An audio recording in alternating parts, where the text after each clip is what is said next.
अस्सलाम वालेकुम, welcome to my channel. तो आज मैं अगेन हाजिर हुई हूँ बहुत ही सॉफ्ट और यमी सी रेसिपी के साथ।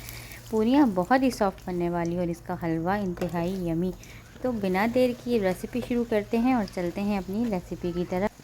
सबसे पहले एक बाउल ले लें और उसमें 1 टेबल स्पून के करीब दही शामिल कर दें और 1/4 टेबल स्पून के करीब सॉल्ट और 2 से 3 टेबल स्पून के करीब नीम गर्म पानी ऐड करके अच्छी तरह दही मिक्स कर लें। देन 2 कप के करीब मैदा ऐड कर दें और इसे पहले अच्छी तरह दही के साथ मिक्स कर लें और उसके बाद थोड़ा थोड़ा करके नीम गर्म पानी शामिल करते जाएं और एक सॉफ्ट सी डो तैयार कर लें। डो ज़्यादा आपकी सख्त ना हो और ना ही ज़्यादा बहुत ज़्यादा सॉफ्ट हो, क्योंकि जब हम इसे अच्छी तरह गूंदने के बाद थोड़ी देर रेस्ट देंगे तो वो खुद ब खुद अपनी जगह पर आ जाएगी जितनी सॉफ्ट हमें चाहिए होती है।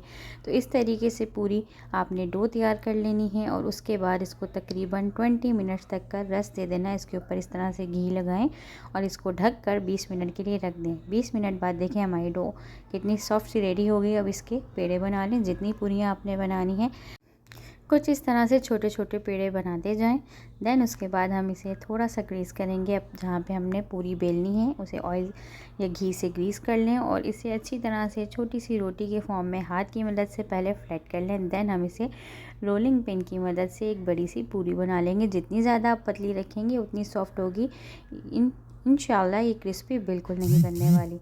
तो इस तरीके से इसे बेलते जाएं गोल, जहाँ तक आप इसको बढ़ा सकते हैं उतनी बढ़ा लें।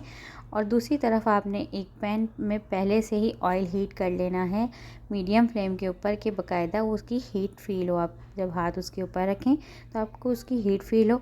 देन आपने ये जो पूरी बेली है उसके अंदर ऐड कर दें। तो लीजिए जनाब, ये कितनी ज़बरदस्ती फूल भी रही है और बहुत ही मज़ेदार लग रही है। तो यहाँ पूरी हमारी तकरीबन फ्राई हो चुकी है। तो चलते हैं हम दूसरी तरफ और प्रिपेयर करते हैं हम अपना हलवा।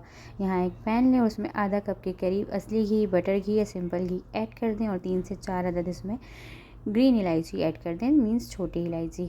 ऐड करने के बाद ये करकराए तो इसके बाद आपने इसके अंदर 3/4 कप मीन्स 12 टेबल स्पून के करीब सूजी ऐड करनी है एंड 1 कप और 4 टेबल स्पून के करीब इसके अंदर चीनी जाएगी। जैसे ही सूजी की खुशबू आने लगे, चीनी जाने के बाद इसको अच्छी तरह मिक्स करें और उसके अंदर हम तकरीबन 2.5 गिलास के करीब पानी ऐड करेंगे और इसे पकाएंगे उस वक्त तक जब तक कि हमारी डिज़ायर कंसिस्टेंसी तक गाढ़ा नहीं हो जाता। 2 पिंच के करीब आप चाहें तो उसमें जर्दी का रंग ऐड कर दें, थोड़ा सा कलर इसका अच्छा आ जाएगा, और ना चाहें तो जैसा कलर सूजी का वैसा भी रहने दे सकते हैं। यहाँ गाढ़ा होके हलवा हमारा रेडी हो चुका है। देखने में आपको ये पतला लग रहा होगा, लेकिन जैसे ही ये ठंडा होगा तो ये बहुत थिक हो जाएगा। इसके बाद आप थोड़ा सा पिस्ता लें, उसको कूट लें और उसको इस तरह से गार्निश कर दें। और अब हमारी मज़ेदार सी हलवा और पूरी बनके रेडी हो चुकी है। देखें कितनी पतली पतली पूरी है और बनी भी बहुत ही सॉफ्ट है। लीजिए जनाब, बहुत ही यमी सी हलवा पूरी बनके तैयार हो चुकी है। उम्मीद करती हूँ ये रेसिपी ज़रूर पसंद आएगी, बनाना शर्त है। मुझे दुआ में याद रखिएगा। अल्लाह हाफ़िज़।